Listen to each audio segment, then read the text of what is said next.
So you can see the screen, right?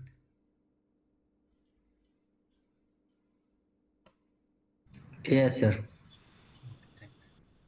So I'll start.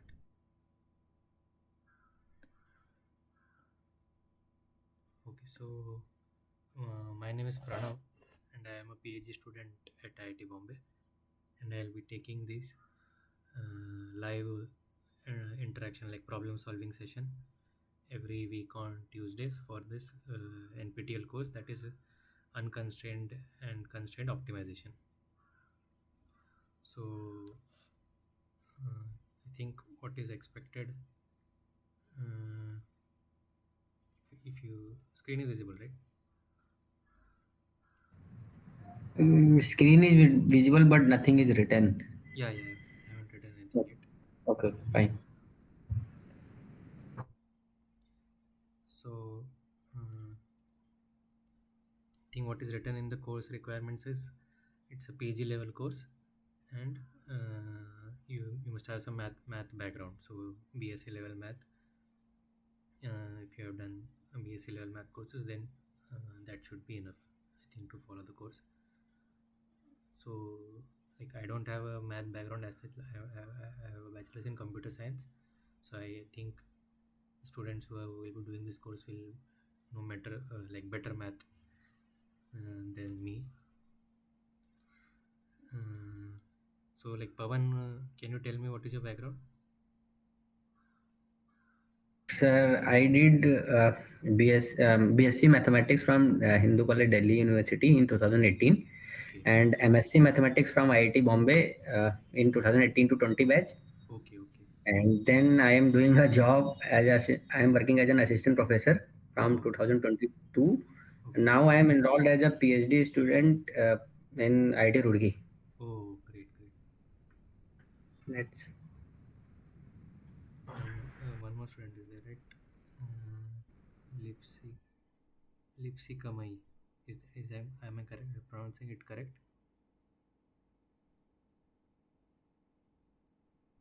Yes, sir. What is your background?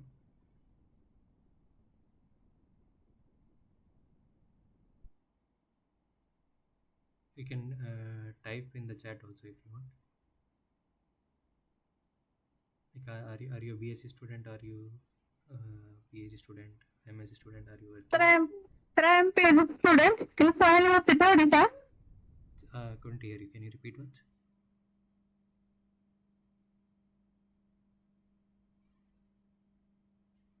Hello.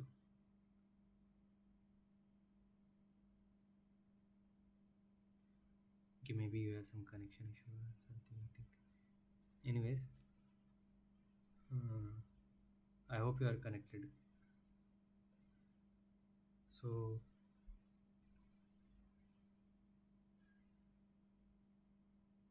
yeah, so in optimization, so I guess Pavan, you have some idea of optimization, I'm assuming. Uh, so basically, you have some objective,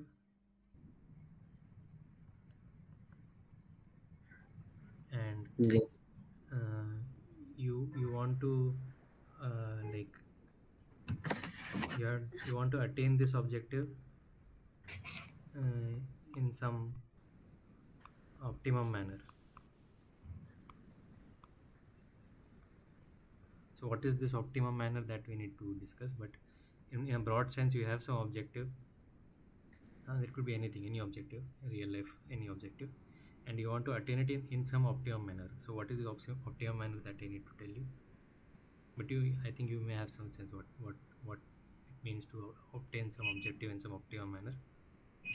Yes. And to attain that objective, you have to make some decisions. Okay, decisions to attain the objective. So these decisions, uh, so in math, to like to denote what decisions you make, you use some variable. So let's say x is that variable, and this x is your decision variable.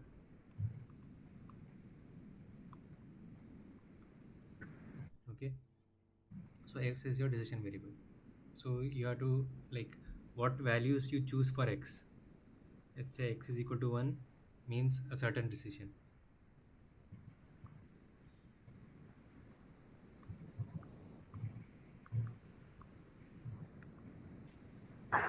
Okay, you choose an x equal to 1 means a certain decision. X equal to 2 is another decision, another or an alternate decision than x equal to 1. And you may have some other variables. Let's say this is x1, and you may have some other variables x2, and so on. So by choosing these different values of these decision variables, you may attain your objective. But by choosing what value of these decision variables, will it the objective be obtained in an optimum manner? That is what we want to find. So what does this optimum manner mean? So in different contexts, this optimum manner can mean different things.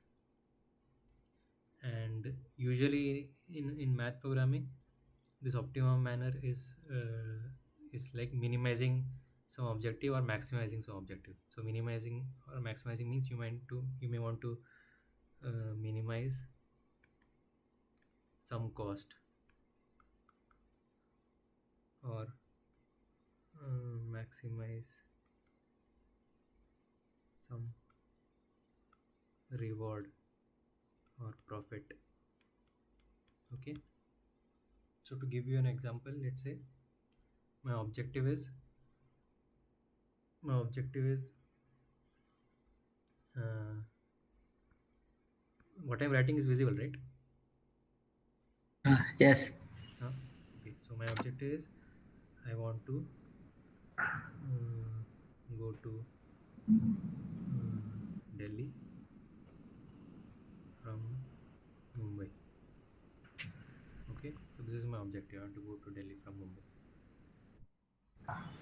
And what is this optimum manner? Okay, so let's say I want to minimize time. Okay, so I want to reach Delhi in minimum time. And let's say the decisions I can take is uh, I go by car, I go by train, or I go by plane. Okay, these are my decision variables. I need to choose one of them for my x. So this is x is the decision variable, and these are the possible values that x can take. Okay, so it's simple. You can guess. If I go via plane, I'll reach in the minimum time. So that is the optimal value.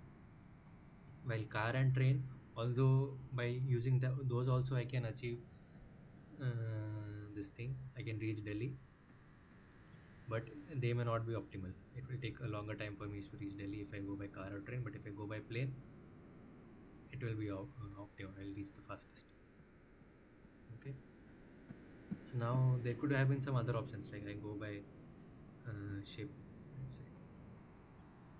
Okay, I go by a ship, but if I go by ship, I will never reach Delhi. Delhi doesn't have a coast.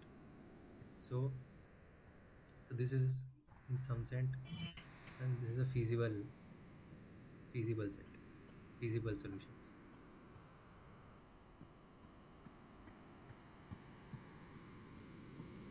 Okay, this set is feasible solution, and ship is infeasible,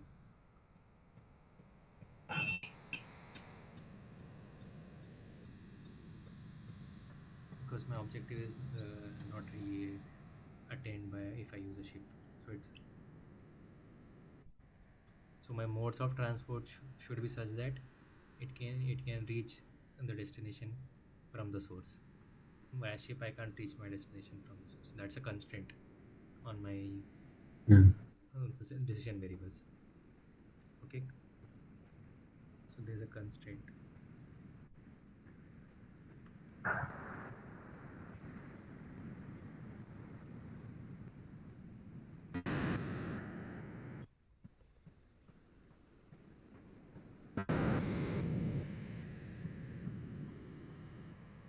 this example, uh, source to destination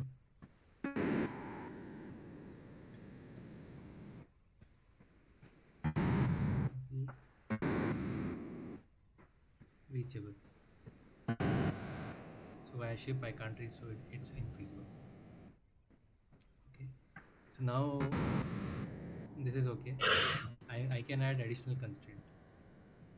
Okay. An additional constraint I can add is, uh, let's say the money spent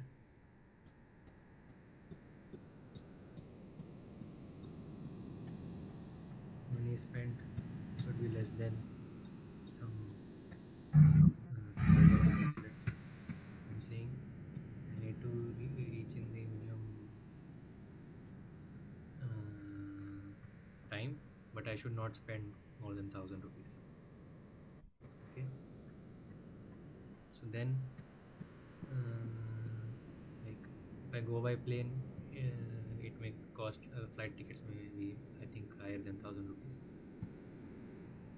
For car, you have fuel cost, that may also maybe go up to 1,000 rupees. But I think train you may get, in 1,000 rupees you may be able to get to Delhi. You get a train ticket which is in 1,000. So when you add more extra constraints, your feasible region, the set of feasible solutions, it comes down. Okay. And your optimal solution is a subset of your feasible set of feasible solutions. Okay.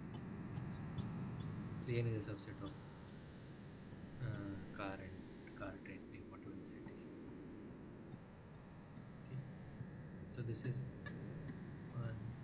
like I just try to summarize what generally is there in a optimization problem. You have an objective, you want to obtain that objective in some optimum manner, and to do that you have to take some decisions. These decisions are denoted by some decision variables, and you have some constraint which tell you what values these decision variables can take. And from the set of solutions which satisfies the set of constraints, to try to find the solution which minimizes or maximizes your objective function. Okay. So in this case our objective function was time taken to travel.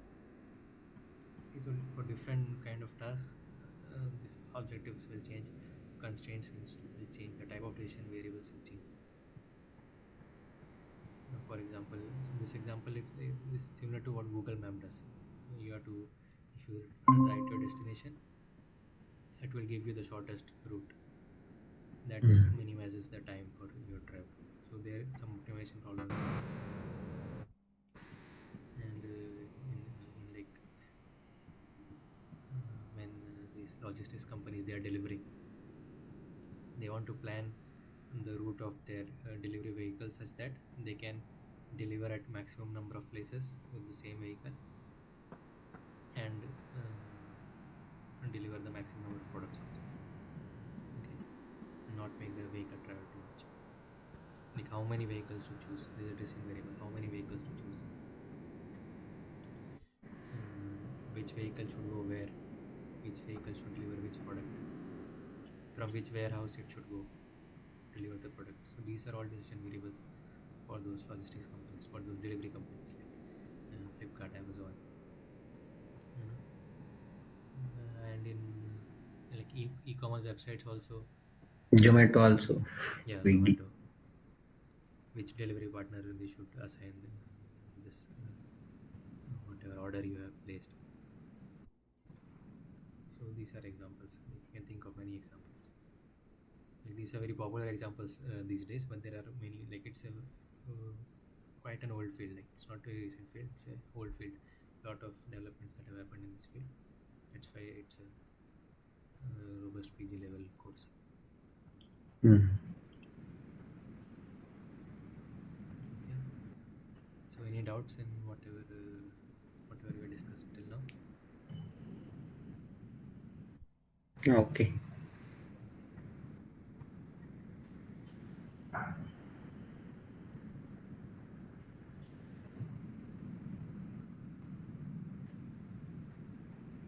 So okay, so here we have, so in the first week, so I assume you have gone through the first week of lectures in the NPTEL course. So like I'll be going week wise.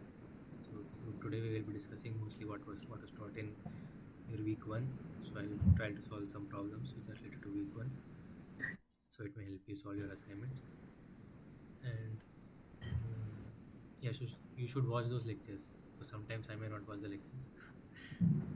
So Okay. Yeah, I've week one lectures I have watched and assignment one I have submitted, but I have to watch week two lectures. okay, so today we'll be discussing related to week one only. Next week Okay. we'll be looking at week two Okay, fine. and so on. So like if I'm discussing week one, I assume you guys have watched your week one videos. Yes, yes, yes. And if I make some mistakes, you have to tell me. Like No, no. Okay. so, okay. So this question is about linear program. So what is linear program? Can someone tell me? The relationship between the objective functions and decision variables is linear. Yeah. And what else?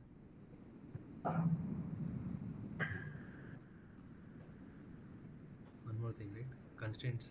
Constraints also linear. Yeah. Yeah. Okay. So in your objective, like in your optimization problem, you will have some objective, as we discussed earlier, which will denote by some function, and you have to minimize this function by choosing the correct decision variables. And your x should will have some constraint, which we let's say f. Okay, let's say f is this set. So x can only belong to this set f. Okay. So this in general, what we'll see is, and these constraints, they are denoted by some inequalities, which will be like some g1 of x less than 0, g2 of x less than 0, like then let's say you have n constraints, gn of x it's a function of x. Okay, x is your decision variable. And if f and gi's are linear functions of x, then we say it's a linear program. Okay, so this class is a class of optimization problems where your f, that is your objective, and your constraints, they are linear. So why especially studying linear programs is because there are good algorithms to solve it, and linear is something that we can like easily plot and easily see, easily study. So it's, and in practical scenarios also, solving linear programs is mostly preferable, because they can be solved faster than non-linear programs. Okay, non-linear programs can become very, very, very, very hard. Okay, linear programs, like we know best how to solve linear programs. Also, they can also Mm. become hard if your number of constraints are too much. Some like very big number, then also it can become tough. Or if your number of variables is very big, in those kind of cases, it can become difficult. But still, we best know how to solve linear programs. Okay, so this is an example given here, where you have this objective 5x1 plus 6x2. Okay, and you have this set of constraints. So how do we solve this? So if you have watched week one, then you should have know how to solve this, right? By graphical method. Yeah. So graphical method is simply we plot these linear functions. So because these are two variables, we can plot this easily. If it were three or more, it won't be so easy. But two variables, Yes. we can just plot it in our book. And nowadays there are online tools also where you can like plot these things. Mm. So Can you suggest some online tools, platforms? yeah, so one popular is Desmos, if you have heard of it. Desmos, I know. So in Desmos you can put these equations and you can Yeah. it will plot all this. Mm. I think Desmos has some 3D version also. You can load three variable Mm, maps. yes, yes, yes. Otherwise, if you have some background in coding, you can use MATLAB or Python. There also you can code those functions and Mm, yes. do it. But Desmos is Mm, very easy. yes, yes, yes.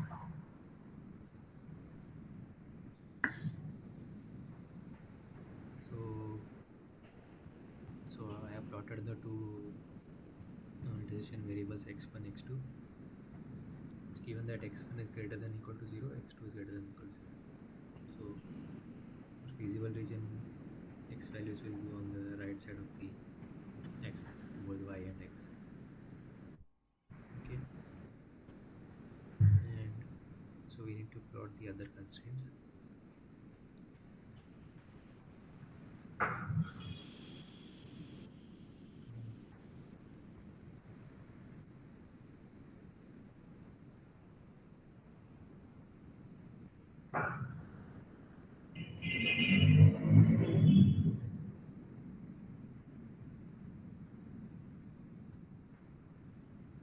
What we can do, I think, is put in the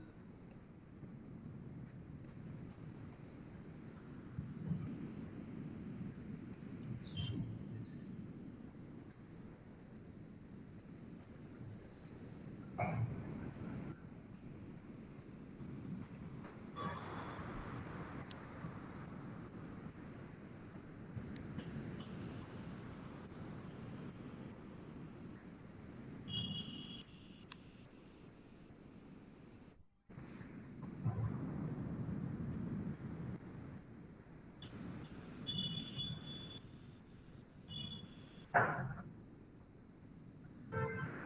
So x1 plus x2 is equal to 10 means I need to draw that line. So 1, 2, 3, 4, 5, 6, 7, 8 to pass through this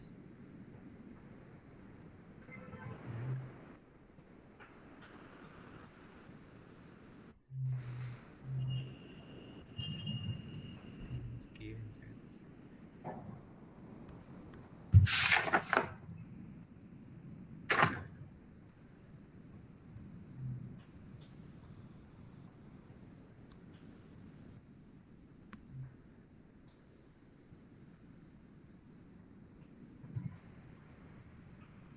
Line changed. Anyway, so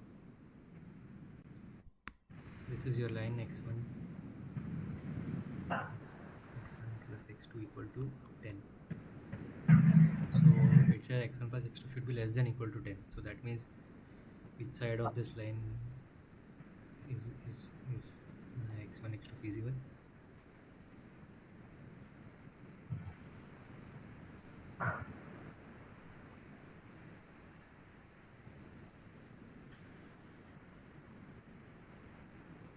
Less than equal to 10. Is it this side or this side?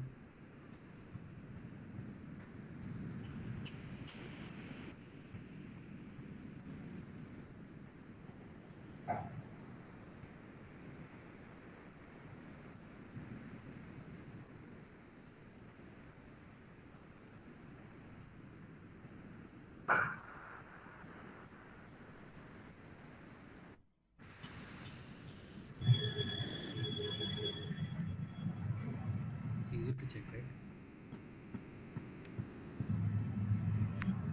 If you put 0, this will be equal to 0. So 0 is less than 10. This satisfies means this region is what we want. Okay.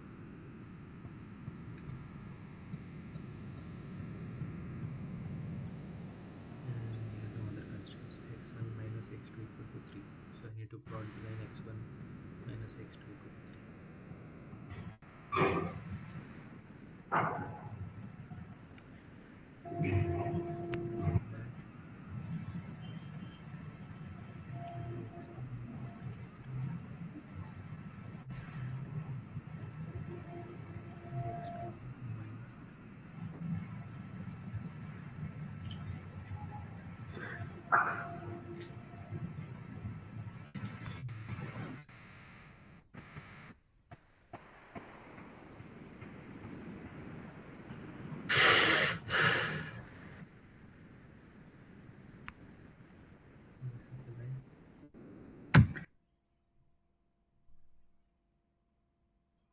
x1 minus x2 equal to 3.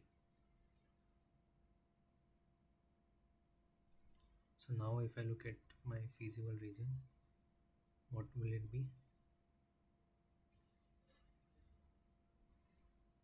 I need to have x1 minus x2 greater than equal to 3.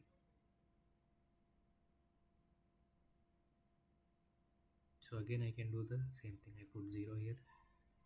0 is less than 3. So this region is less than 3. So this region will be greater than 3.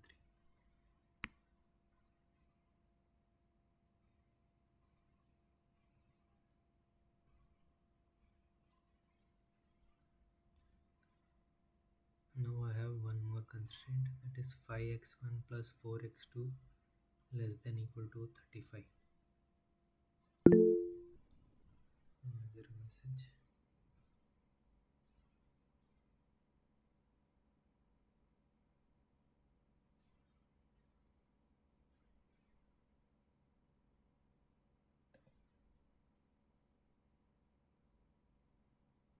Oh, someone has raised their hand.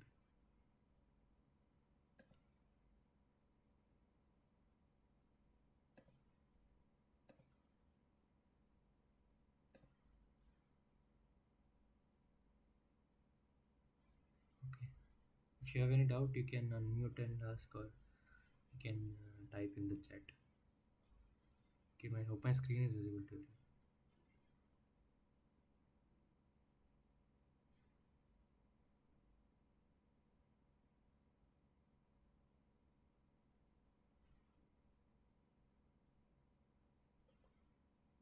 Okay.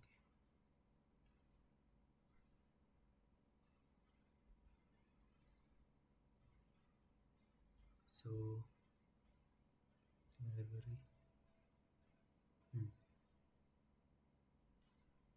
So I plotted these two lines, and that is giving me this feasible region, but there is still one constraint left.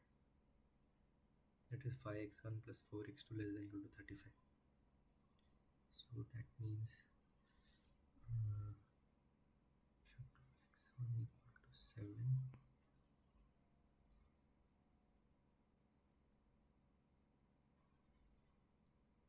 and x2 equal to 35 by 4, which is how much?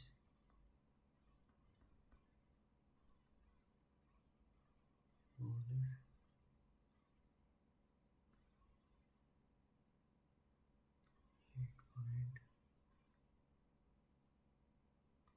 8.7 something, right?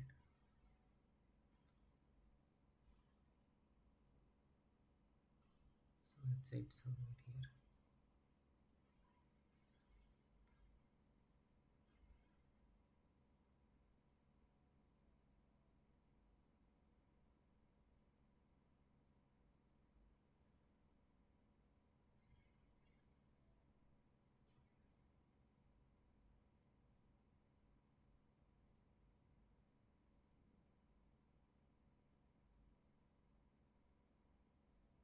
If you do these things in Desmos, it will be easy, but just for the sake of it, I'm doing it here.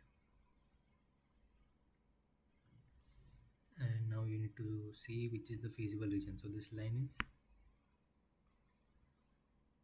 5x1 plus 4x2 equal to 35. And do the same thing, I put 0 in this. 0 is less than equal to 35. Okay, so then the side of 0 is feasible. So what you are getting is this small red region is the feasible region. Okay, now if you see this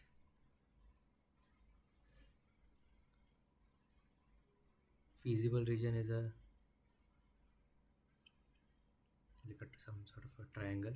It's a triangle. It has 3 vertices. So what does it mean? what is the use of the vertices of our feasible region, like the polytope of which is formed?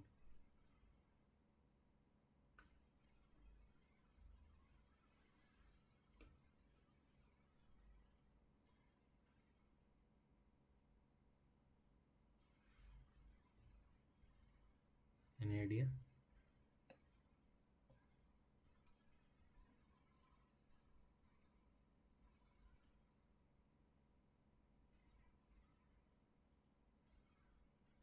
The screen is visible, right? I think my laptop is hanging a little bit, so I'll turn off the camera. Yeah.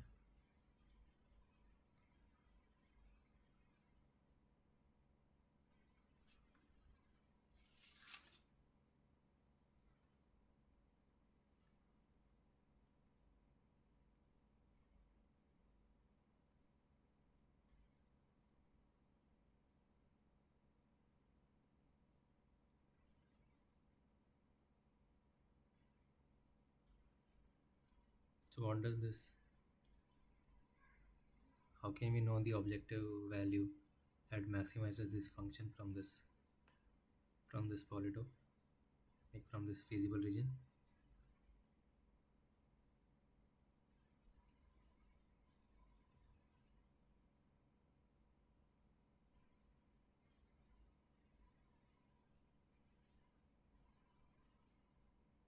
Okay.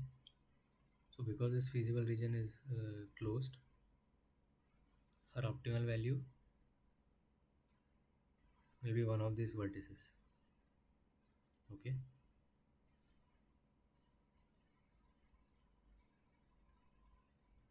This is also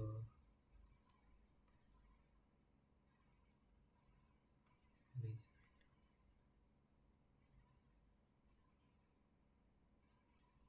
This is a feasible region, and the set of vertices that we have is uh, this is 3 comma 0. This is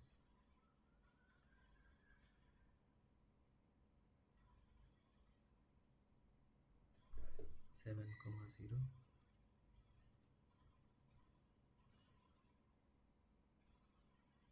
This is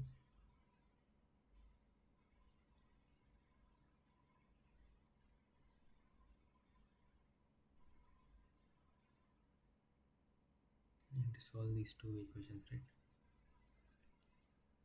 to get this point.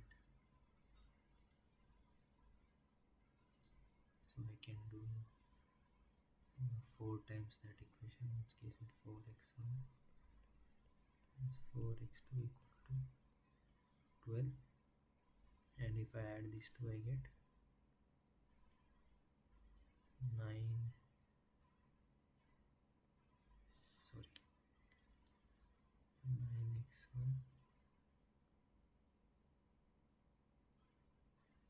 equal to 47. So x1 equal to 47 by 9, and x2 will be equal to 47 by 9 minus 3, right, which is 20 by 9. Okay.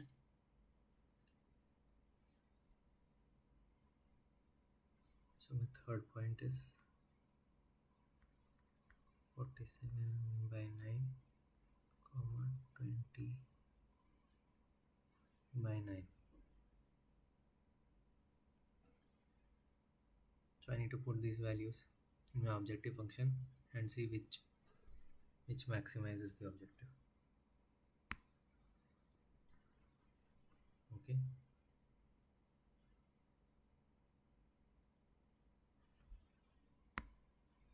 So if I put 3 comma 0, it will do this.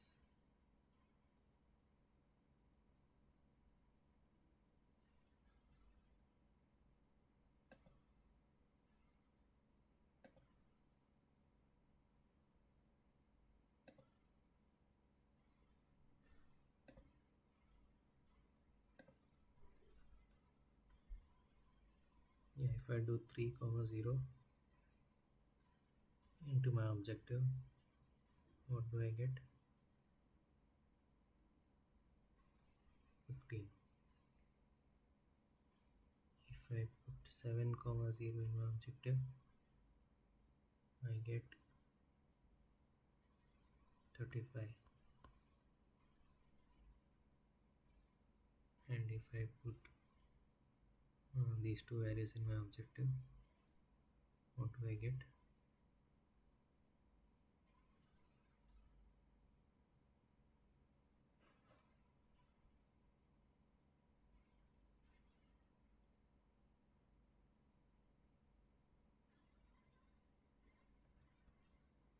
5 into 47 by 9 plus 6 into 20 by 9.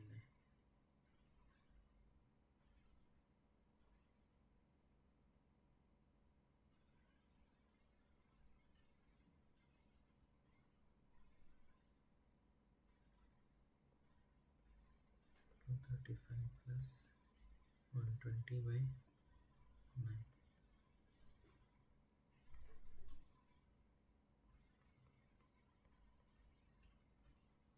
Okay, so which is the bigger value?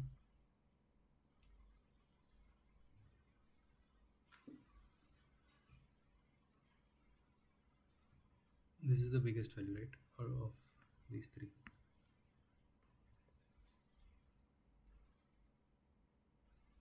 So this is our solution. Okay, any doubts?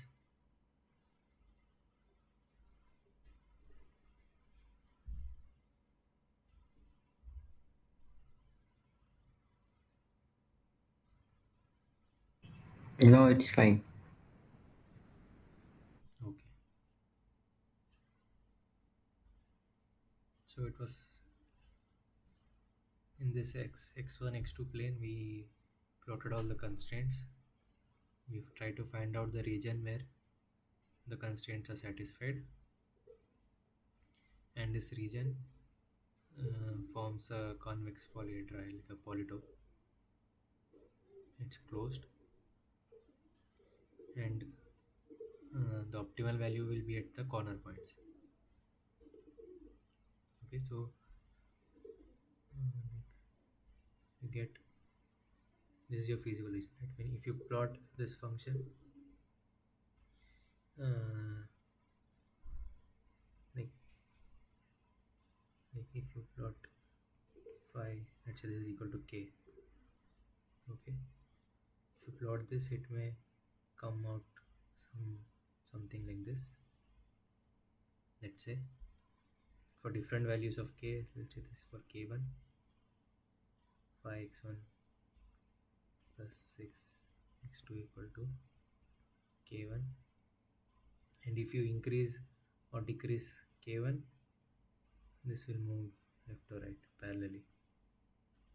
This will be for k2, this will be for k3, k4. Okay, so k1, k2, k3, k4 are different objective values for different x's. So for all these points which are in the feasible region, your objective value will be k2. For all these points, like let's say it's passing through only this corner, then here and there the objective value is k3. Okay, that is what we have in this case. K3 is coming out to be this 355 by 9, and when I move this line here, this value is decreasing. Okay, k1 is less than k2 is less than k3. The highest is at this point. Okay, so let's say, so in this case,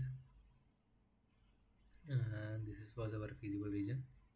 If let's say this constraint was not there, okay, and it extended throughout, so all this till infinity is a feasible region. In that case, you can keep moving this forever and forever when the objective value will keep increasing. So in that case, your solution is unbounded.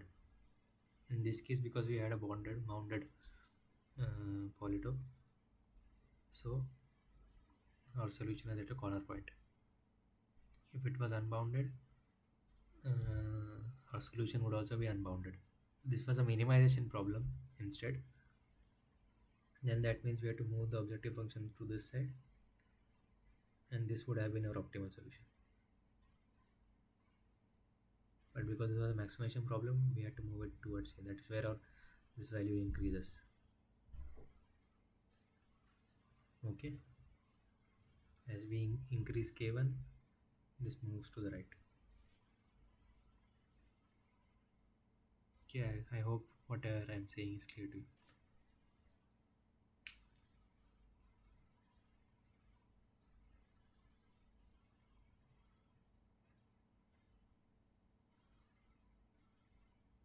Any doubts?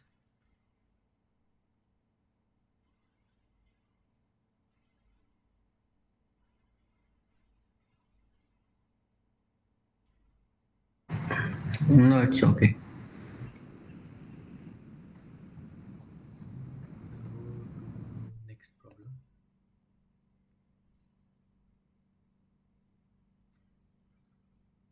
Okay. Okay, so this is like a word problem. A company makes two products X and Y using two machines A and B. Each unit of X that is produced requires 50 minutes processing time on machine A and 30 minutes processing time on machine B. Similarly, each unit of Y that is produced requires 24 minutes processing time on machine A and 33 minutes processing time on machine B. At the start of the current week, there are 30 units of X and 90 units of Y in stock. Available processing time on machine A is forecast to be 40 hours and on machine B is forecast to be 35 hours. The demand for X in the current week is forecast to be 75 units and for Y is forecast to be 95 units. Company policy is to maximize the combined sum of the units of X and the units of Y in stock at the end of the week. Formulate the problem of deciding how much of each product to make in the current week as a linear program. Okay.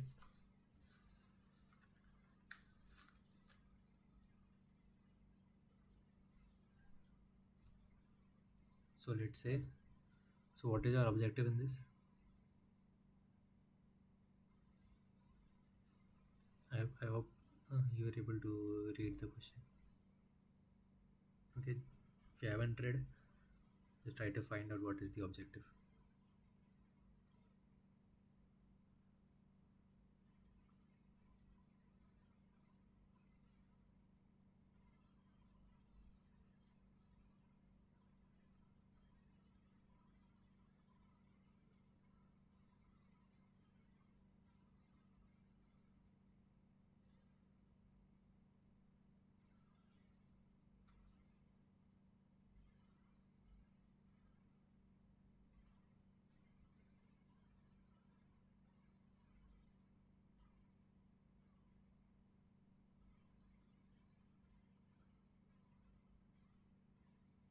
Any idea what is the objective?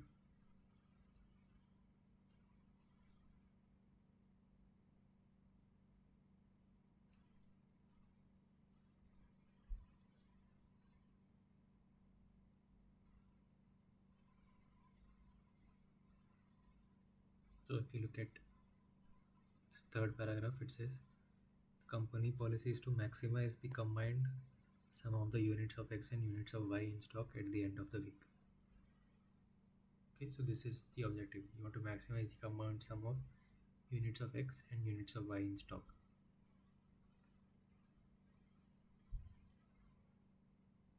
So how much X to make, how much Y to make. So there are some constraints which are like X takes some time to be processed. So machine A is making X in certain time, and machine B is making X in some certain time, and machine A is making Y in some certain time, and machine B is making Y in some certain time.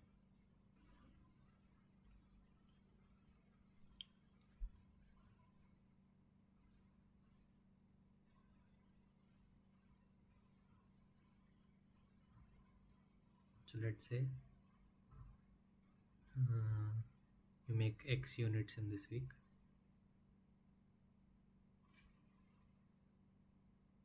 or let me say X1 and X2, or let me say Y only.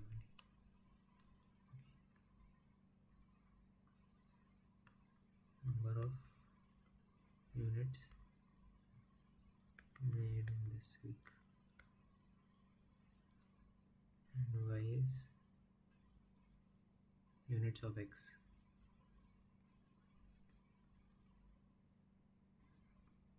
Number of units of Y made in this week.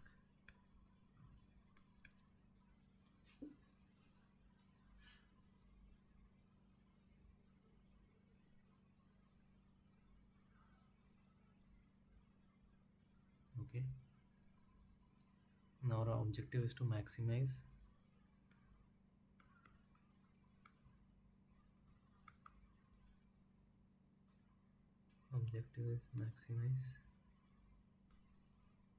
X plus Y. Okay. And this is subject to certain constraints. Now we need to write what these constraints are. So can anyone tell me one of the constraints?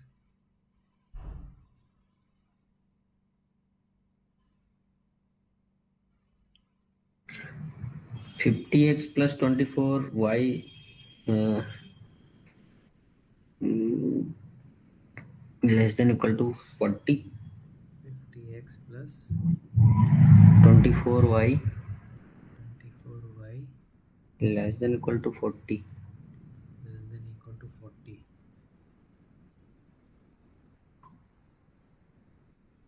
So you are saying 50 minutes it takes to make X.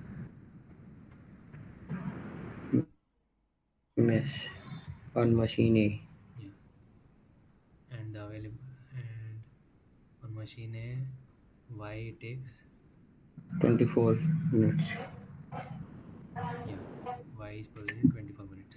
40 has to be converted into minutes, I think. Yeah, Yeah. That is 40 hours and 14 to 60. 40 into 60. Okay. Yes. So basically, this is like you have this many hours on A, and the number of units of Y you are making,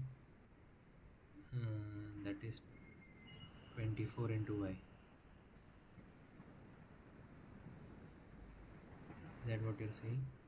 Yes.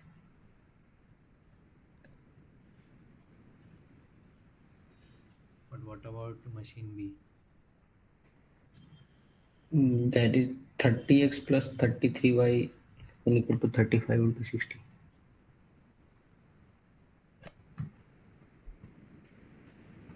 30x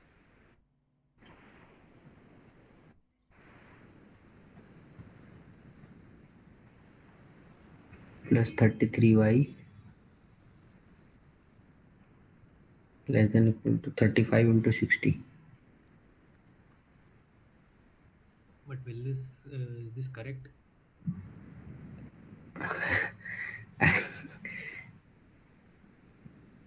Maybe I have not read the question properly because it's too lengthy. Okay, so But if you see in this, uh, you're not distinguishing which products, which units are made by A and which units are made by B, right? yes,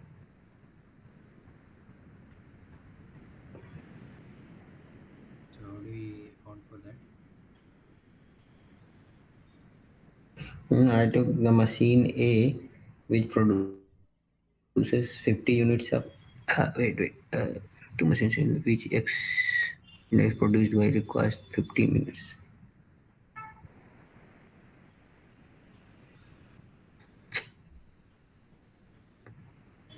I need to think it about it because question is too late. Me, I am getting confused. Okay.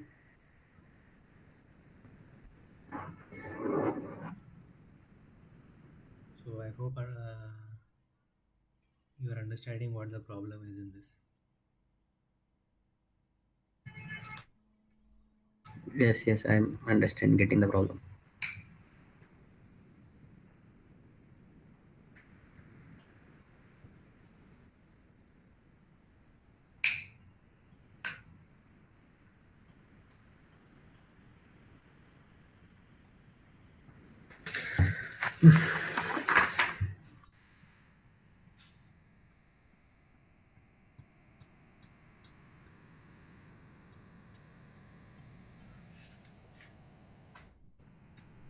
Okay, so I think uh, you need to solve this question graphically also.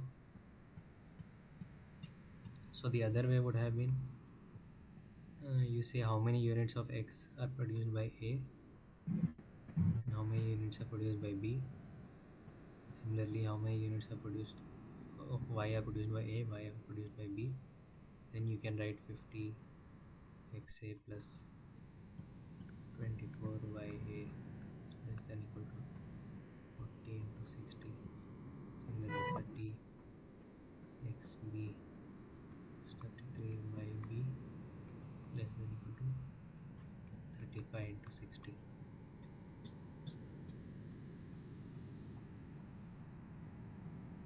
So we have to distinguish the variables of machine A and machine B as well.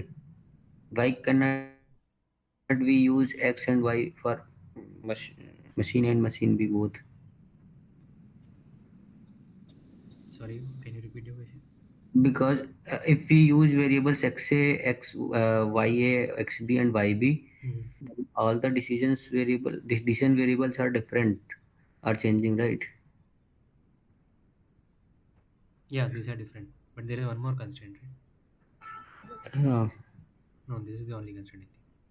so in this problem we have four decision variables: Yes, yes. XA, YA, XB, YB. Yeah, yeah. So I think the way the question written is kind of confusing.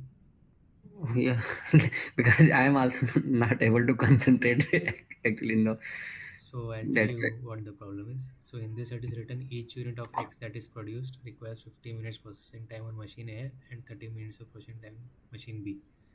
So there are two Yes, ways of interpreting this line. yes, One is A is producing A at a certain time, processing time, and the machine yes, B is producing the unit at a certain processing time. yes. But now I realize what I interpreted is wrong. But products are X and Y two. There are only two products, right? The Yeah, decision yeah. variable will be only two.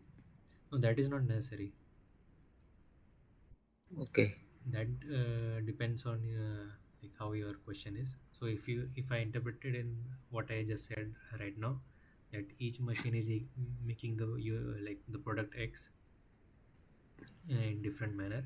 Like, in the end, you can combine, right? XA plus XB is the total number of units. Okay. Fine. Okay, but uh, okay, but the other way of interpreting the question is to make the product X, you have to spend 50 minutes on A and 30 minutes on B. Okay, both these machines have to be done. Only then one unit of X is produced. Okay, Okay. if you interpret it in that manner, then this is correct. What you have written here, Okay. this is correct. Okay, Okay. Fine. so to make each unit of X requires 50 minutes processing time on machine A and 30 minutes processing time on machine B. Okay, So this is correct. Yes. So A and B are not separately making the units. Together they make one unit. Yes.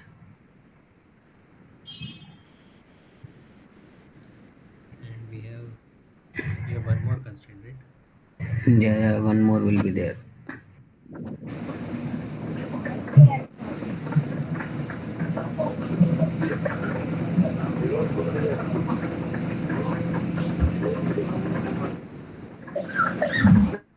So at the start of the current week, there are 30 units of X and 90 units of Y in stock.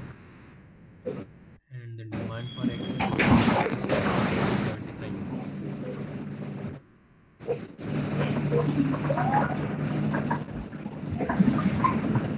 So this is the number of units made in this week, right? So there are already 30 plus make X. This should be able to meet the forecast. So that should be greater than equal to 75, right? Yes. Similarly, Y you have already 90 units plus your makes in Y. This should be greater than equal to 95.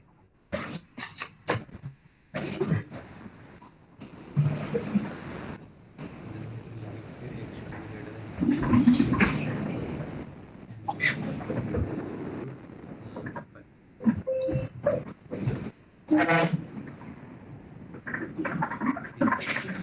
Is someone having some doubt?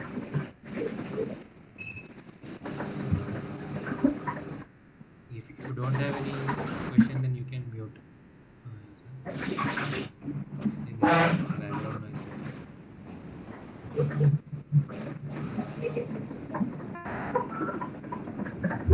You want to say something?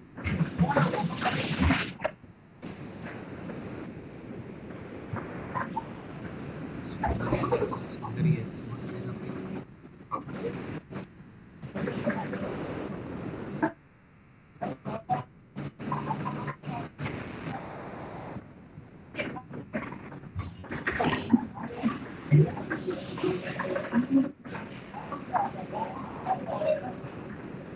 maybe I'll just mute you.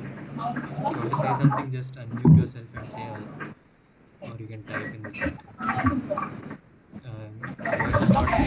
Your voice is not clear.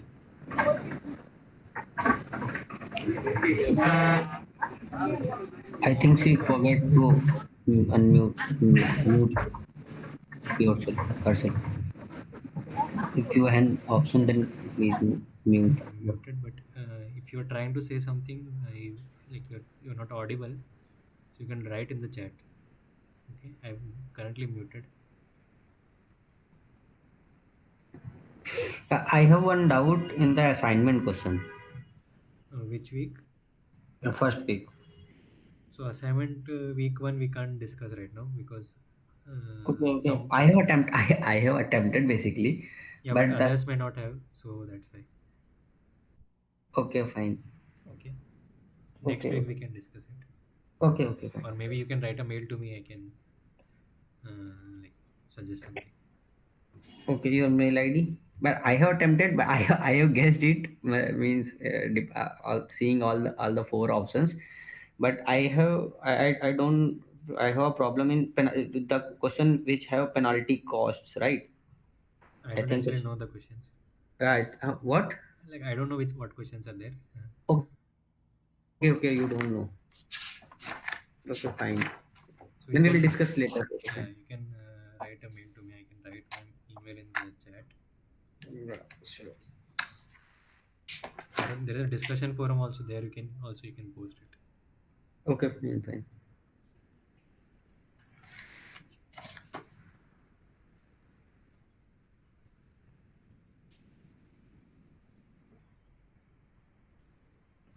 Okay, so coming back to this question, uh,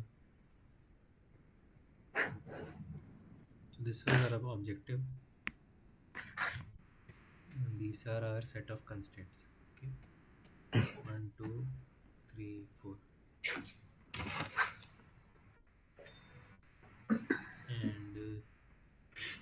solve this graphically. Can do this. You guys can try by yourself. Meanwhile, I also do it. But this is easy, right? Yeah, it will be easy by graphical method.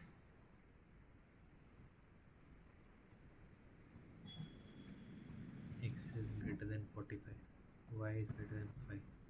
So maybe I'll take in units of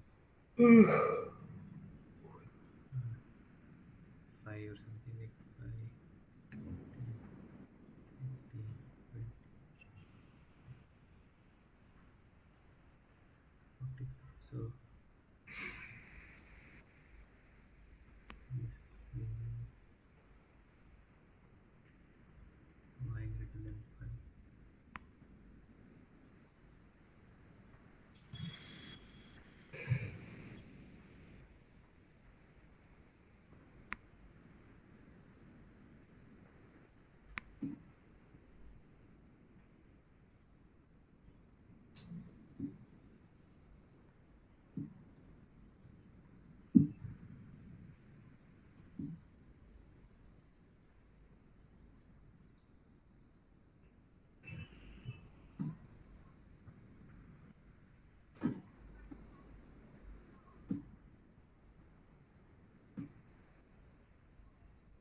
So this equation, how will it simplify this equation?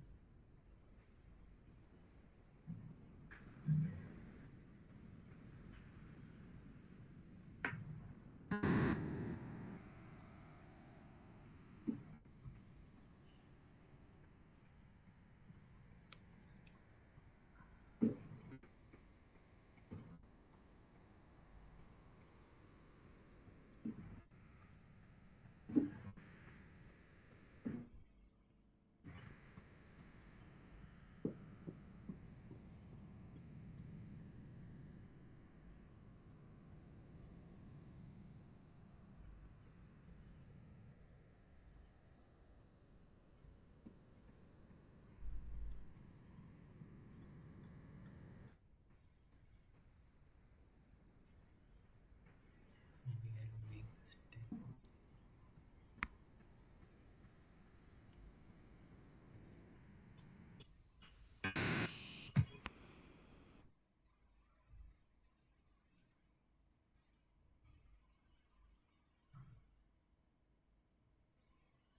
So if I put x equal to 0, y is equal to 100. 1, 2, 3, 4, 5.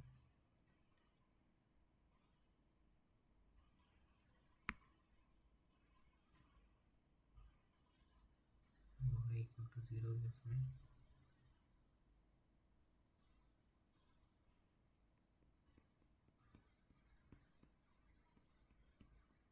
48.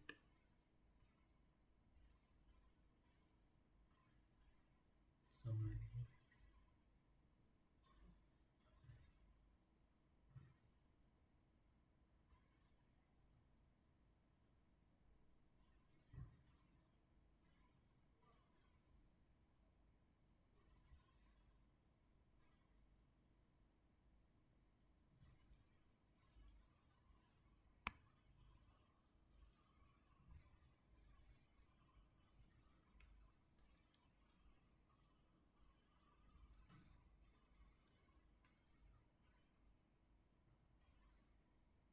This.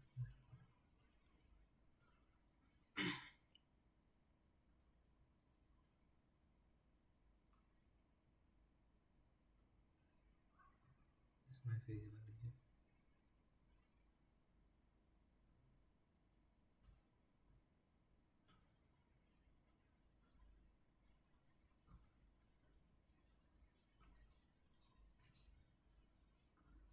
Or if I want to plot this one, I mean y equal to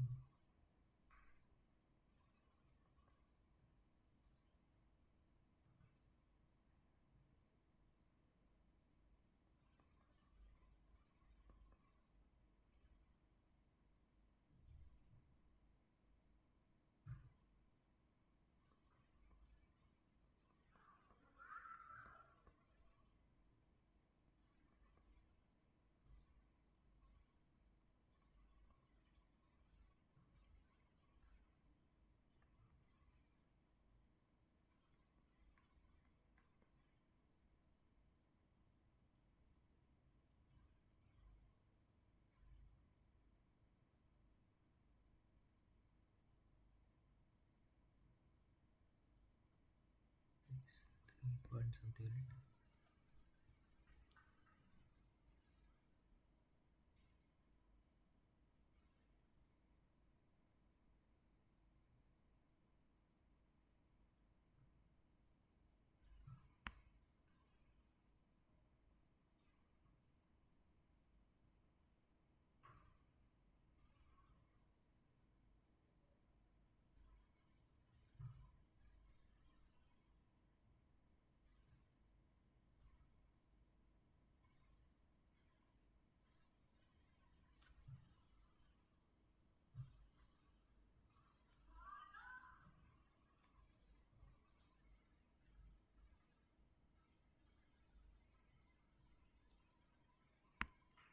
For this also in this region.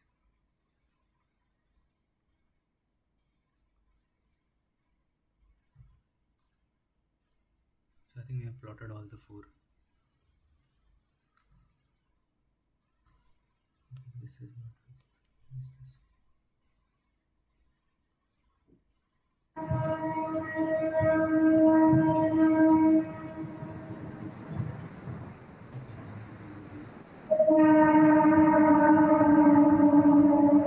But here if you see, x should be greater than equal to 45.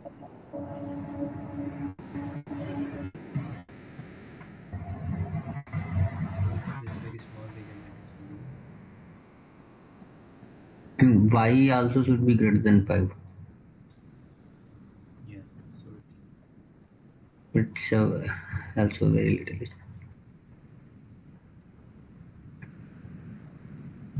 sorry, not drawing it properly. So this region. Yeah, it's fine. Some triangle is there. We may use a different color. So this region, there's this triangle. The triangle I have drawn here. It will have three corner points. Okay. One corner point is simple, which is this one. That's 45 comma 5. So This one. 45 comma 5, and there are other corner points. So this is similar to the previous question. Yes, yes, yes. You It have to will. evaluate the 3 points and look at which is the maximum.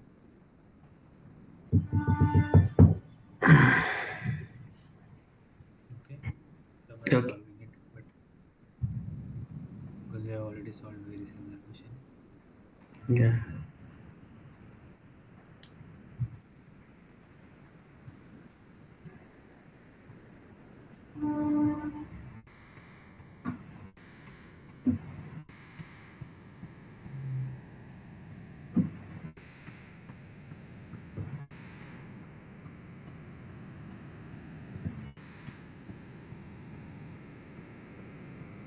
Which type of questions in the main examination will be asked? In the main exam, such big word problems may not come.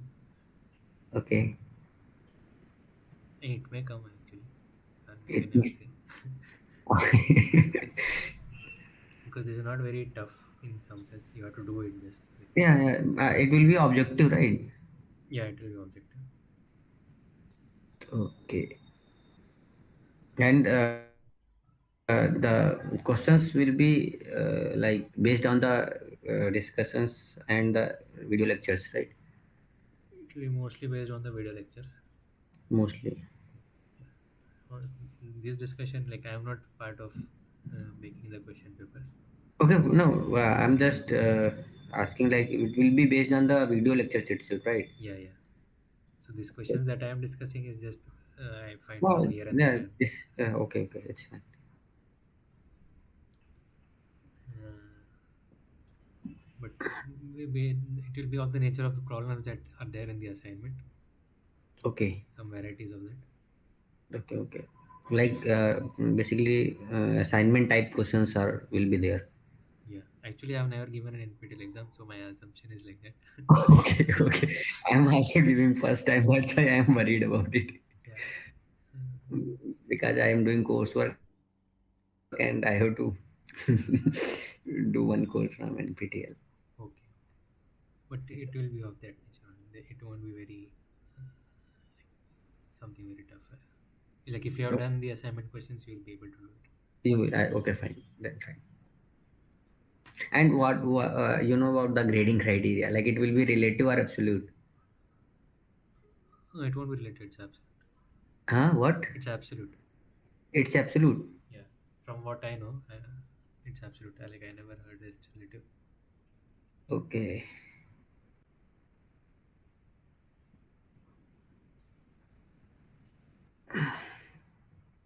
And then like above 91, I will get 10 grade and like that. Exactly how it is, that I'm not sure. Okay. Yeah, that's why I'm asking that. That will be based on the professors also, or that that will be some like fixed criteria.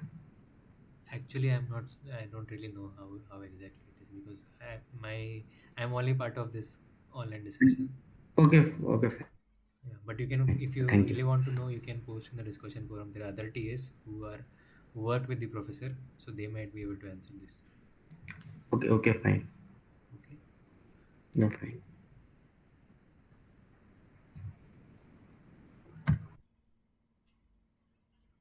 maybe I'll discuss some other question. Uh, yeah, maybe we can see this question.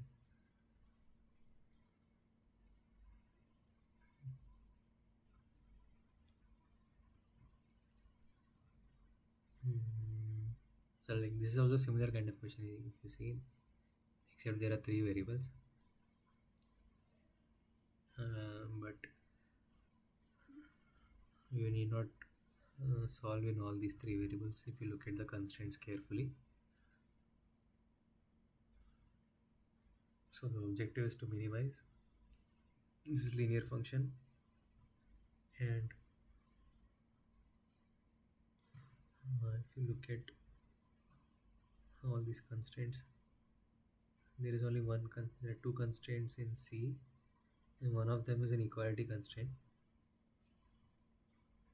So you can write this is C is equal to A plus B. So you can write A plus B everywhere instead of C, basically. So then how does our problem look like? It is minimize 4A plus 6A plus 5B plus 6B, which is 10A plus 11B. But to minimize this, A plus B greater than equal to 11, A minus B less than equal to 5. Okay, this we have already considered. 7A greater than equal to, maybe I'll rewrite this, 7A plus 12B greater than equal to 35, A greater than 0, B greater than equal to 0, A plus B greater than equal to 0. So now if you see this, there is a redundant constraint, that is A plus B greater than equal to 0, because A plus B is greater than equal to 11, which automatically implies A plus B is greater than equal to 0. So we can drop this constraint. Okay, we have write it greater than 0, auto implied. Okay, Even if a plus b greater than 11 is not given, then also it will be a plus b greater than 0 because a is greater than 0, b is greater than 0. yeah, that is also correct. Yeah, that is very similar. This also applies. Yes. Because anyway we have assumed that all the decision variables are greater than equal to 0. Hmm. Correct, correct. we can drop this a plus b greater than equal 0. So then it's the same exercise again, right? You plot this in the two-dimensional plane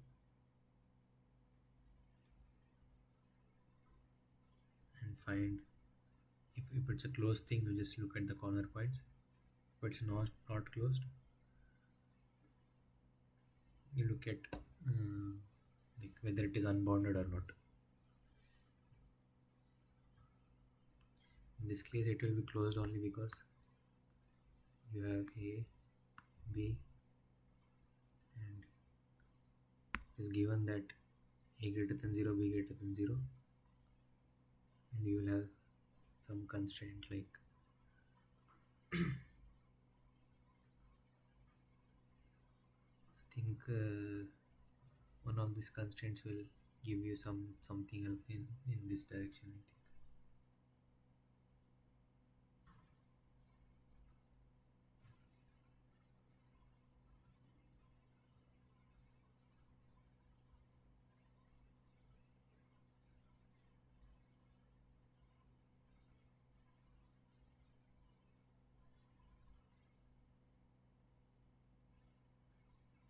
So a plus b equal to 11 will,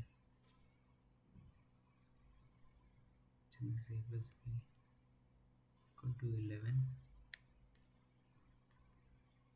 So that is in this direction, right?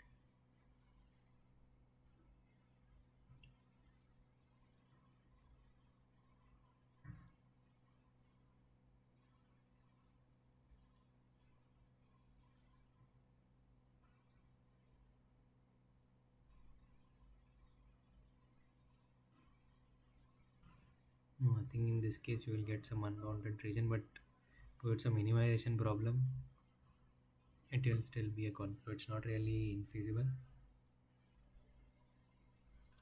Are you getting what I'm saying? Yes, yes.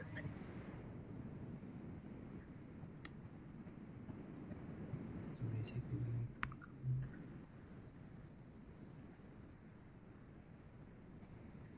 Say, I think so. V1, and you will have some line here.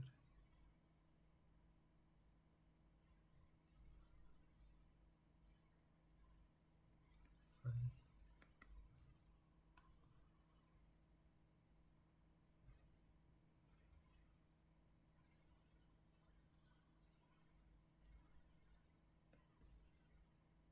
This 7a plus 12b equal to 35. 6a plus b equal to 11.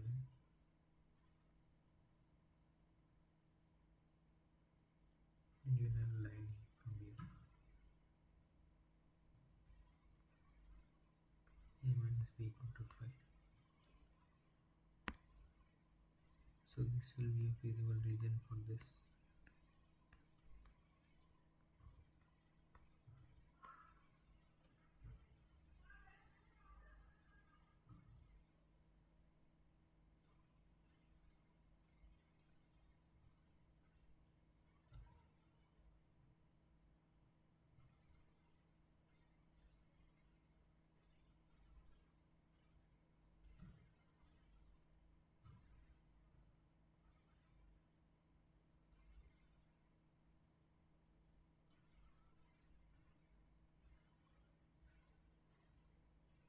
So if you put 0 comma 0 in this, your objective value is 0. So your line is somewhere.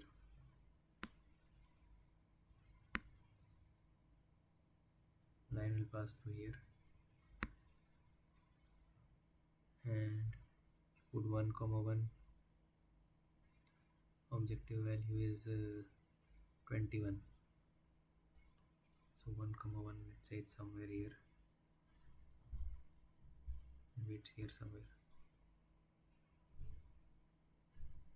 This objective value is 21.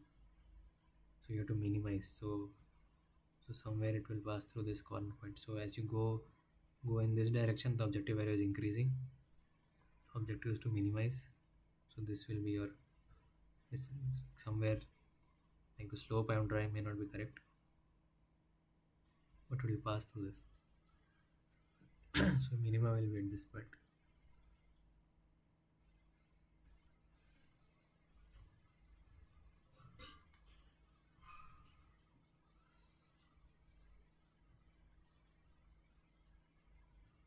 If it has a maximization problem, then it will be infeasible because you can keep moving it in this direction, and everything is feasible. Everything is feasible here.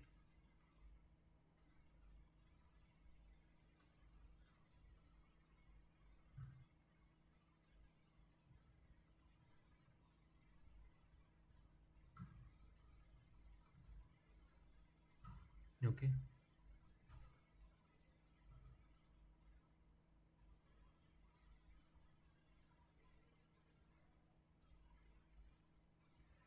Any doubts?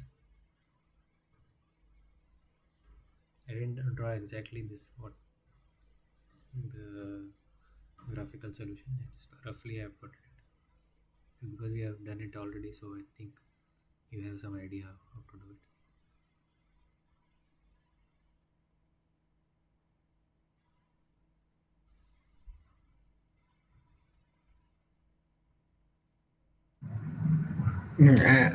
One question I have.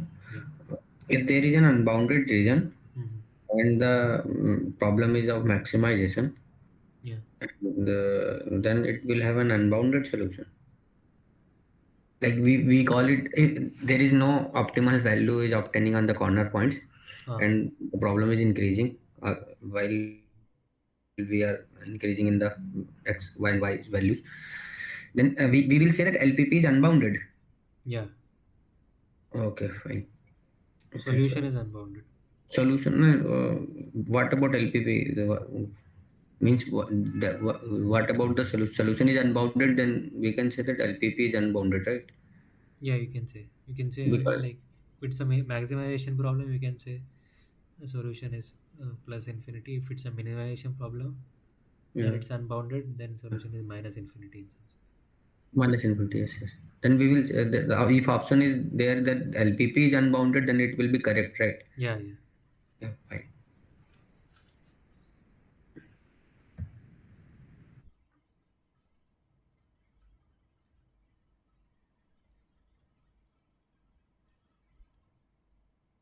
So let's look at some other question.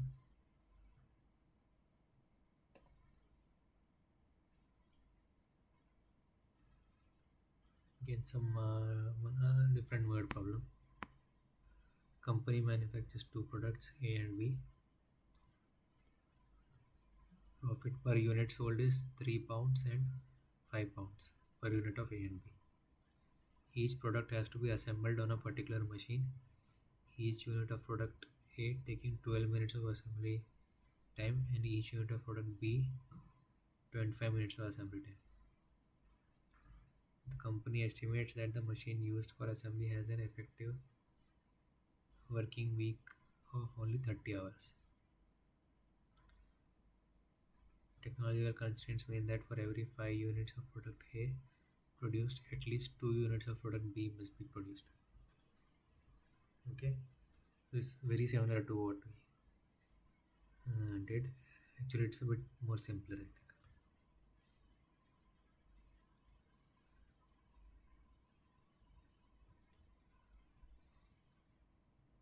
So, what is the objective in this?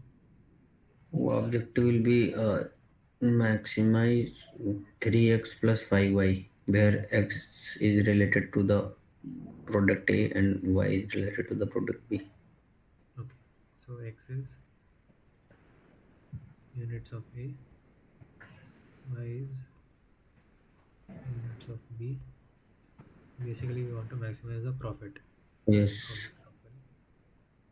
So, maximize 3x plus y. 5y. And what is the constraint? Constant. I have to check.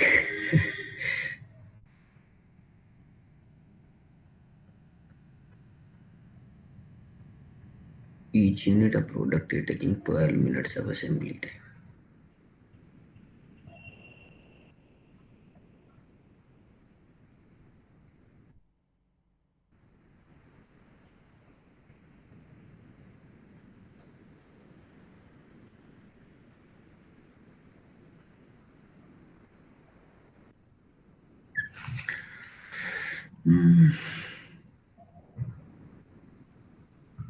So this is the time that the machine takes, right? 12 minutes for A, Yes. 25 minutes for B, and there's a constraint on the machine.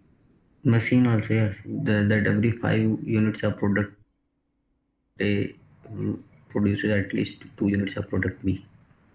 And there's one more constraint, right? Yes. The machine asked The for a but working week of only 30 hours. yes,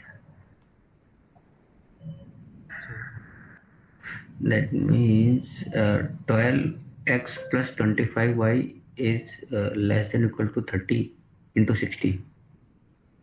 plus 25y is less than equal to 30 into 60. This is the time This is the used by the machine, and that should be less than 30 hours. yes, and the other one will be every 5 units of product A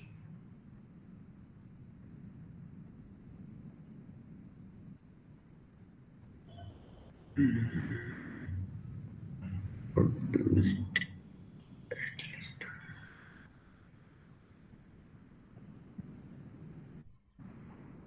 means 5x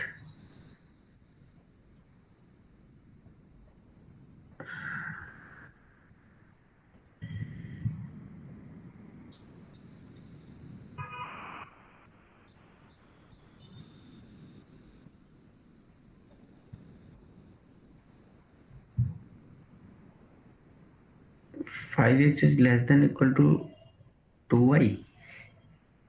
5x less than equal to 2. I'm not sure. 5x, so excuse me, the 5 is greater than or equal to 2, I think, because it holds at least 2 units of product B. Can you repeat? 5 is? 5x greater than or equal to 2y, I think. Okay, there are two Because for options. every 5 units of product A produced at least 2 units of product B. So one is this, one is this. But uh, this is both are. I'm not sure if both are correct. So you make, let's say there is 1 unit of x. Okay, 1 unit of x is equal to 1. So what does this constraint say about product B?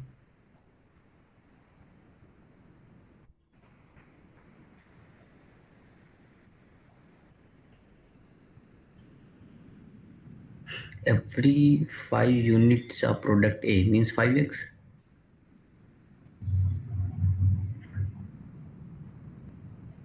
Okay, let me put it this way. Let's say there are 5 units of x. X is equal to 5. Then y should be how much? At least 2 2, sir, means at least y 2. should be greater than or equal to If x is yes, equal to 10, y should be greater than or equal to 4. equal to 4. So then which of this satisfies?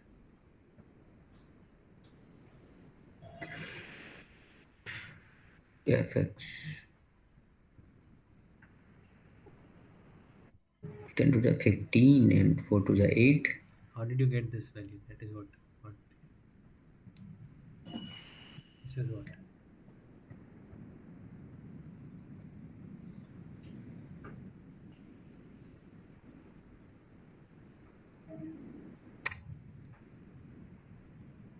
If x equal to, we will put x equal to 1, suppose, right? No, no, x equal to 5.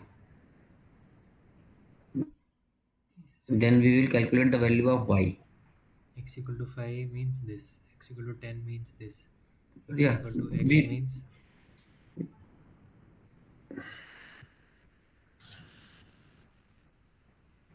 what will come here? no, 2x. Why No, 2x? not 2x.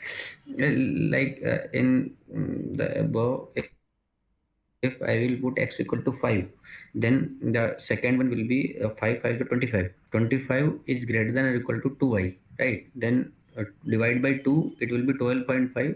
This means y is less than equal to 12.5.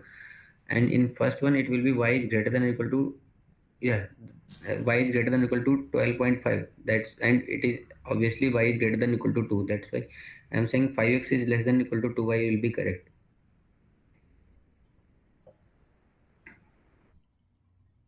If I put x equal to 5, right? If you are saying this is correct. Yes, If you put x equal to 5, it means 25 is less than equal to y 2y. can be 2, right? No, no, 25 less than it's equal to simply put 2y. no, but this should 5 and 2 should satisfy, right? Yeah, I'm I'm putting value of x, and then I am calculating the value of y. I don't know it will be correct or right.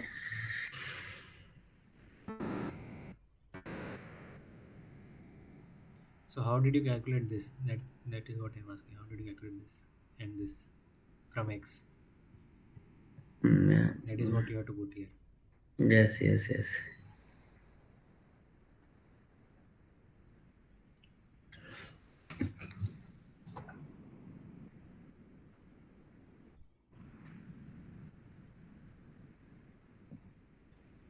So it's like per 5 units of x, right? Yes, yes, So yes. how do you calculate per 5 units of x? No, I think both will be incorrect. Yeah, It will be something like that. Yes. per 5 units of x is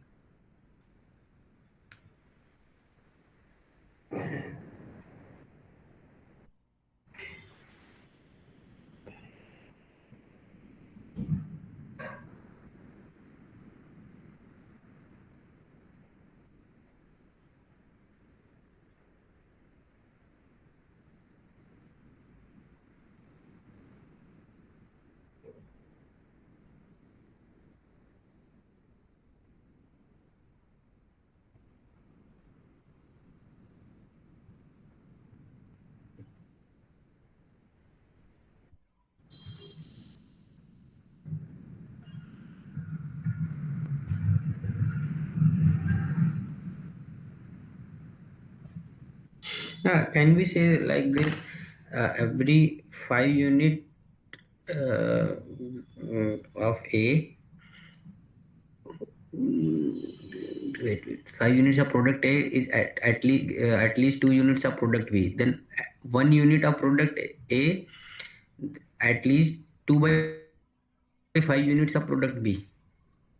hmm, Then X units of product A, it means 2/5 units of product Y, 2/5 units of product X will be there. No, no, Y. Can we put Y there? where Uh, every every 5 units of product A produces at least 2 units of product B. It means the units of product B will be greater than or equal to 2, right? yeah, Every 1 unit of product A produced at least 2/5 units of product B. hmm, Then,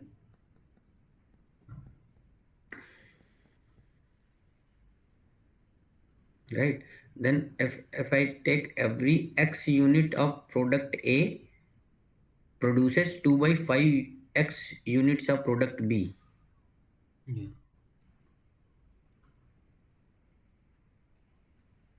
right? yeah, Every X unit of product A produces 2 by 5 units of product B, and units of product B is denoted by Y. Yeah. That is Y is greater than or equal to 2x, right? Y greater than equal to 2 by 5x. No, 2 by 5x, yeah. That's why 5y is greater than or equal to 2x. Yeah. Is it correct? Yeah, now it's correct. Yeah, I got it.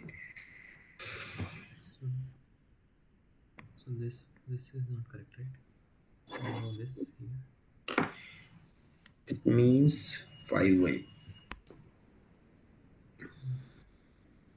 This is not correct. Correct answer is y greater than equal to 2 by 5x.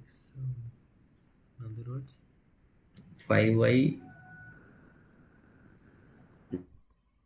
minus, I can say this also.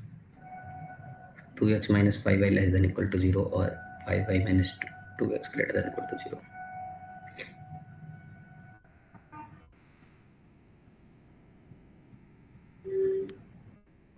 okay. So I hope everyone understood this per 5 unit. So x by Yes. 5 gives you per 5 unit. Per 5 unit, you need to have two products of y at least. Okay, so y should be greater than this.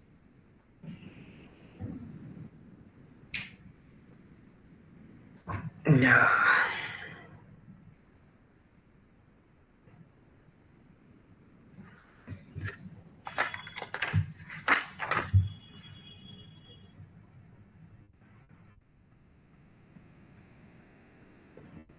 So this is the only constraint, right? We have this constraint. So formulate it, solve this graphically. We have already done, so I think we know how to do that. There is one more question. The company has been offered the chance to hire an extra machine, thereby doubling the effective assembly time available.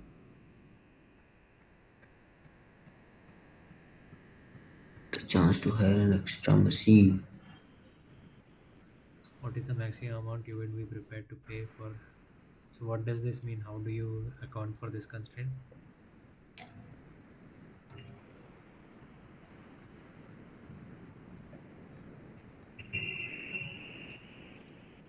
This is the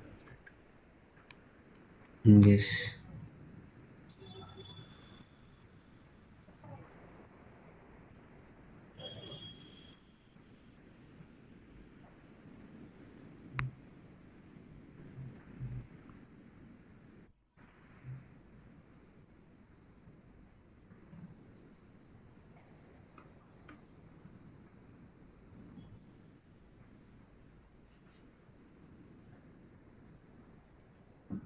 Part C.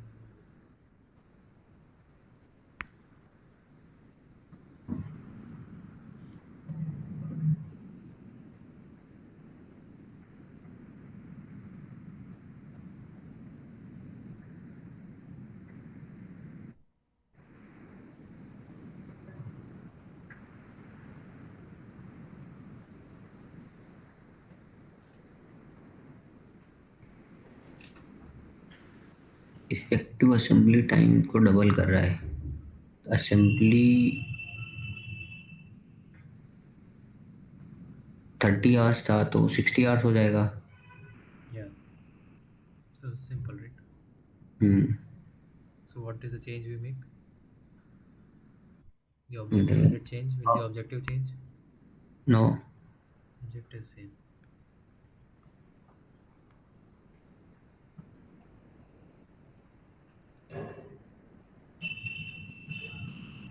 only constant one will change, right? Yeah. That will be 60 into 60.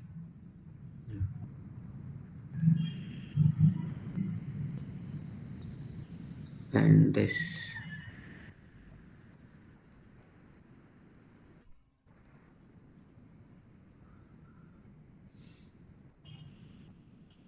Okay. I think here we should add one more constraint that x greater than 0 y. this is definitely.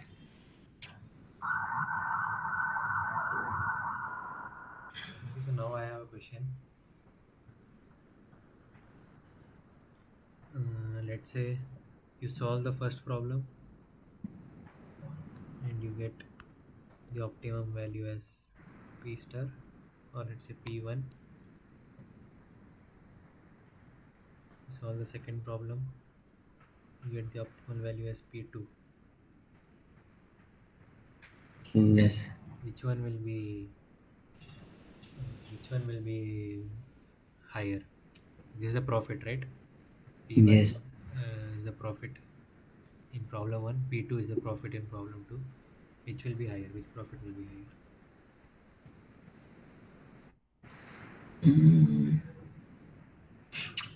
I think problem two, because the feasible region will increase in problem two, right? Yeah. And then it may or may not be, but the problem two will have an extra edge. Problem 2 will have an extra edge. Because feasible region will increase in this case, right? Yes, it will increase. That's why more points will be there to calculate. So maximum there is a chance to get the maximum profit at outside the region in part A. Yeah. So P2 greater than equal to P1. You're saying, right? Okay, this is correct. Yes. Basically, if you will plot this, you'll have x, y, and let's say x greater than 0, y greater than 0, that's given. So this region is feasible, and you may have some other, because of the other two constraints. I think one of them will be passing through the origin or something. Okay, here something like this. So you have two constraints and each other is the feasible region. Now, so this was for P1,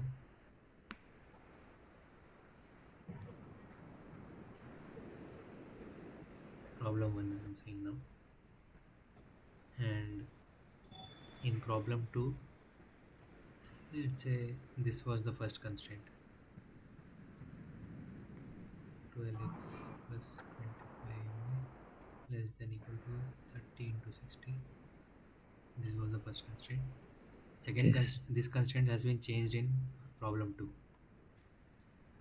and the change that will happen is, Move outside yeah, so it will further. It will move further out. come somewhere here. So the Yes. feasible region has increased. Yes. Okay, because of the increase in the feasible region, if this was the solution here, They. then you can have a better solution that is here Yes. Yes. in the second problem. Okay, Yes. like the reason we could possibly get this as the solution was your objective value increases in this direction. Otherwise we could have got this, but Yes. Yes. if Yes. you are getting solution here, that means the objective value increases in this direction. So if you go further in this direction, the objective value will increase definitely. Same it can happen this way. One of these will be, if they are the solution.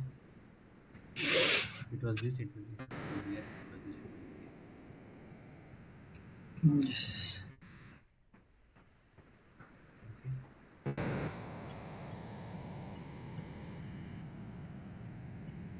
I hope it's clear to all.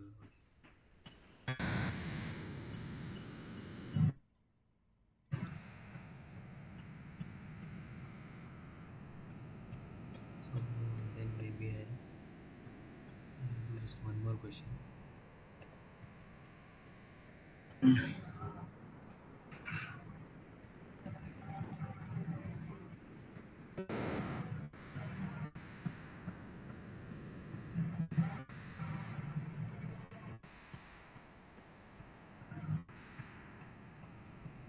consider a network of n nodes with directed links connecting each pair of nodes. There are n nodes and there are links connecting each pair of nodes.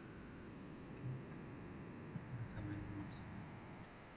Say n is equal to 3,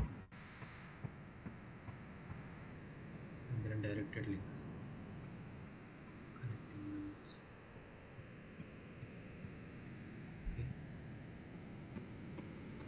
the variables in the column are the flows on each link.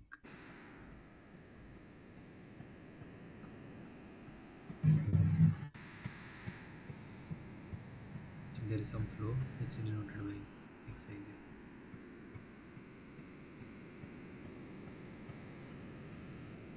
Xij from node I to node j.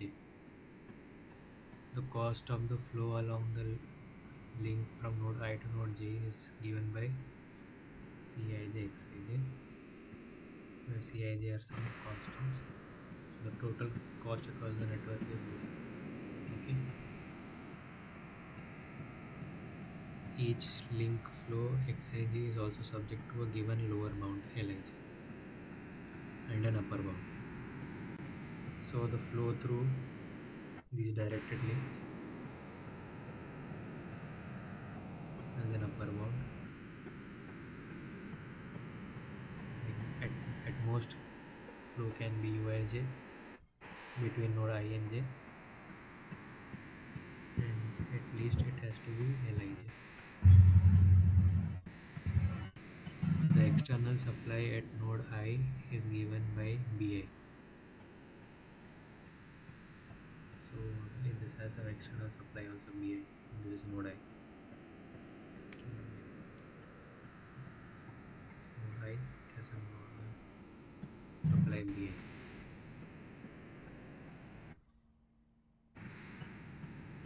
And Bi is greater than 0.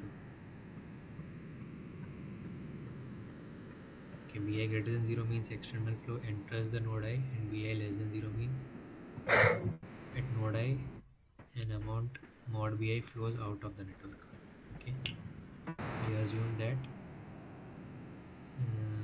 1 transpose B equal to 0. So that means B is some vector of n dimensions. Okay, and this one vector is basically is a vector of ones. Is also n dimensional. 1 transpose B equal to 0 means summation Bi equal to 1 to n is equal to 0.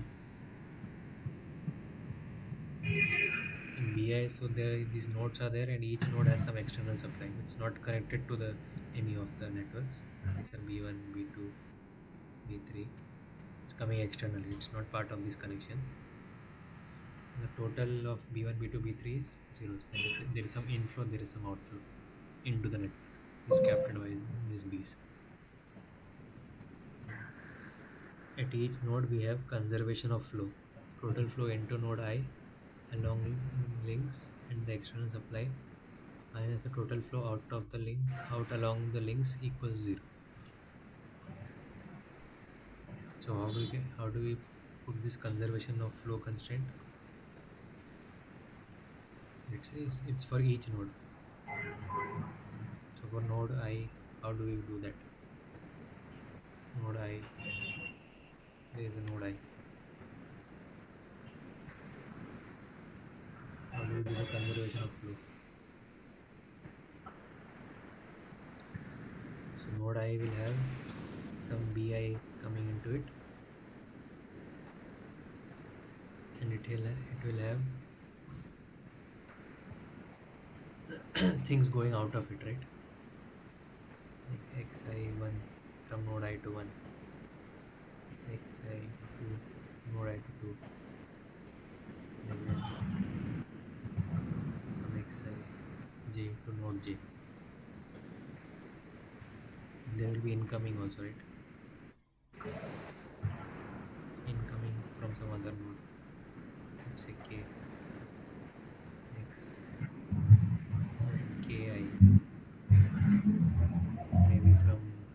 also it's coming back. So x ji. Similarly, 2 from 1 also the things will be coming back. So at each node we have a conservation of flow. The total flow into node I along links and the external supply minus the total flow out along the links equals 0. So how do we write that constraint? Conservation of flow in at each node.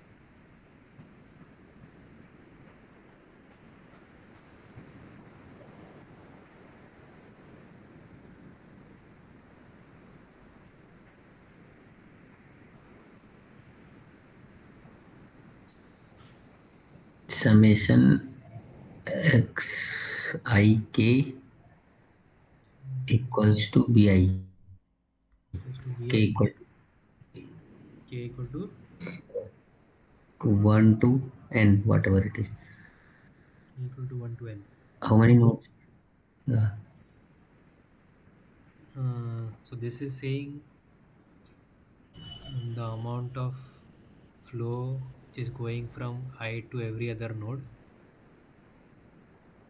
should be equal to the external supply to I, right? Yes. Total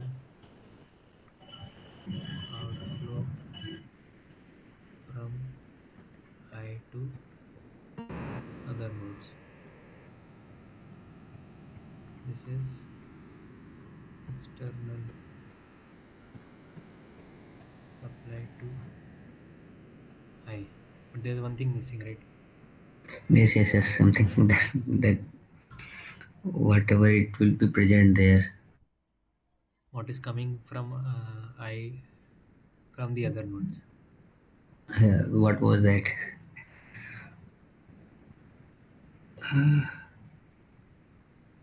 So what is coming? Xki is what is coming to I, right? Xik is what is going from I. Yes, yes, Xki is the inflow to I from the other nodes. yes. So this where you will put this? That xki is inflow, right? Yeah. Then RHS part. So you want to add this here? Yes. Summation to 1 to n xki. Hmm.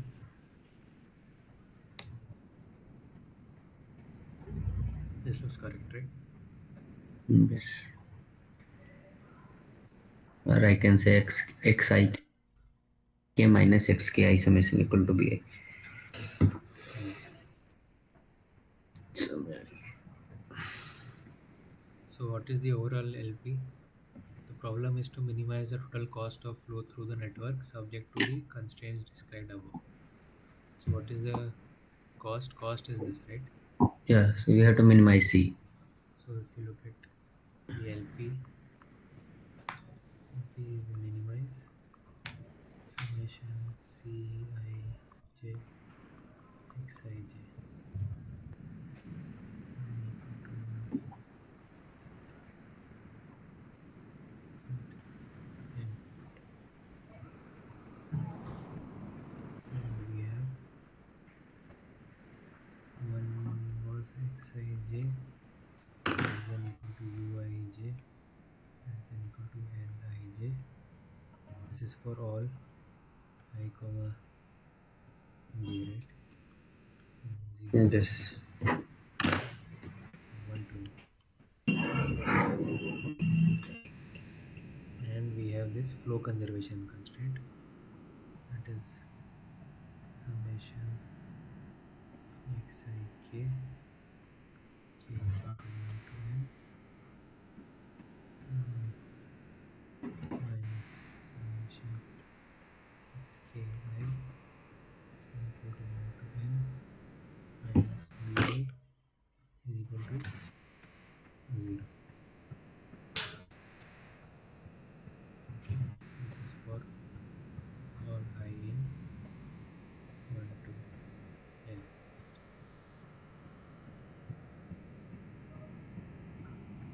Okay. Yes.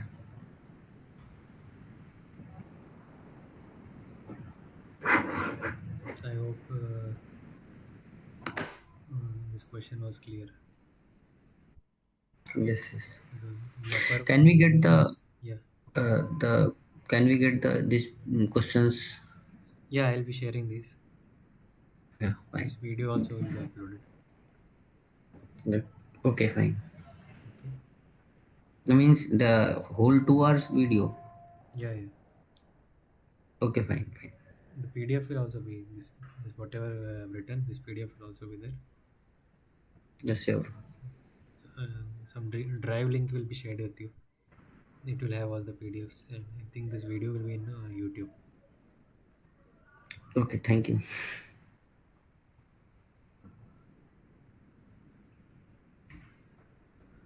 Okay. I think there was one more question, but we can discuss it maybe next week or something.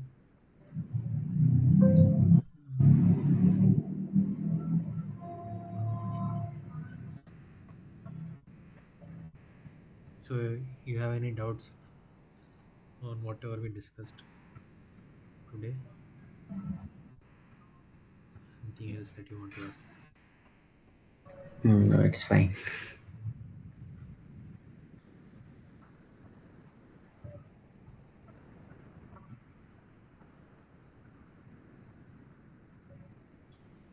Okay, then if you have any doubts, you can post in the discussion forum. I hope you all know where the discussion forum is.